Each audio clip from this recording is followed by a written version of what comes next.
داوانيسان عن دلنا هاي عيد والباء وحياة هاي بمالك وتمال ونكسن بهابين كتابين ونكسن أمان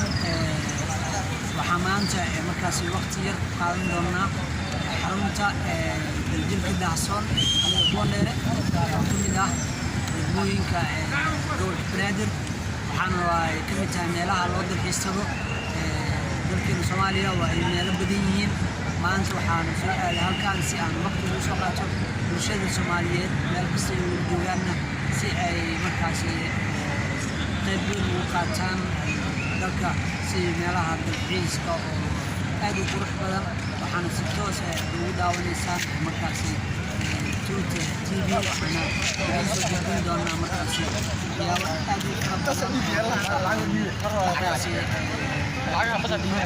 أنا قلت أنا بحيس دوان وحنا مركزي بحيس كنا بدمنا داينيلا أو دوب وأدي كل بدن أو نرسم ميلو لود الحيسو ما أنتنا حنا بحيس سؤالنا بدمنا كوندر دوب نادر تعالى وحنا اللي هاي ميل أدي كل بدن loo soo dalxiiso waxaan joogaan dhalinyaro aad u fara badan oo halkan ku sugan kuwaas oo siyaabo badan u kala imaaday iyagoo u socda asxaab keli iyo sidoo kale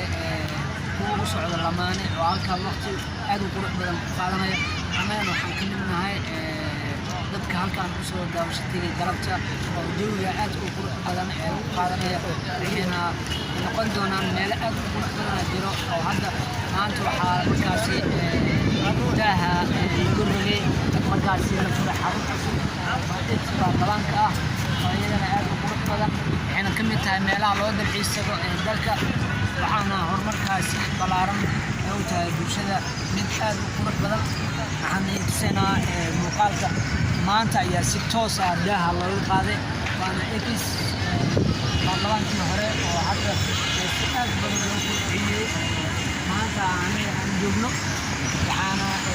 tahay meelaha loo dalxiiso dhawaan waxaan samayn doonaa mar ayaa muuqaal kasoo samayn doonaa oo muuqaal aad u qurux badan oo inta badan ay noqon doona muuqaaladeena todobaadyadaan waxay noqon doonaan kuwa dalxiis ah dhinacaha meelo kale ayaa qorsheynay oo aan u samayn doono bulshada laakiin halkan maanta daaha lagu leeyahay waan tegi doonaa haddii ilaahay idmo daawadayaasheena waxaan usoo gudbin doonaa muuqaalo aad u qurux badan ha noqdaan challenge ha noqdaan prank sidoo kale meelaha loo dalxiisado waxaana leeyahay dhammaan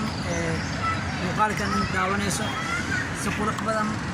ayaan markaasi idin soo gudbin doonaa meelo qurux badan idinkan waxaan idin codsanaynaa inaad markaasi like iyo share iyo comment iyo subscribe iyo wax walba nagu saacidaad waxay ka mid tahay waxyaabaha qurux badan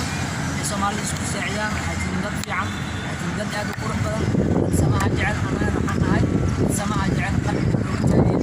ana mana ku qaadayna idin soo gudbiyo meelo aad u qurux badan galabta ee halkaan tahay meesha aan jeclaystay inaan waqti qurux badan ku qaadano asxaabteena waxaan leenahay muuqaal qurux badan todobaadyada kale meel aad u qurux badan halkaan waxaana videogan gaaban soo gabagabaynaynaa halkaan waqtiga qurux badan ku qaadanay muuqaal aad u qurux badan waa daawateen kuwo kale waa idin rajeynayaa sidaa iyo nabadgelyo iyo muuqaal dambe xiise leh idinkoo nabad ah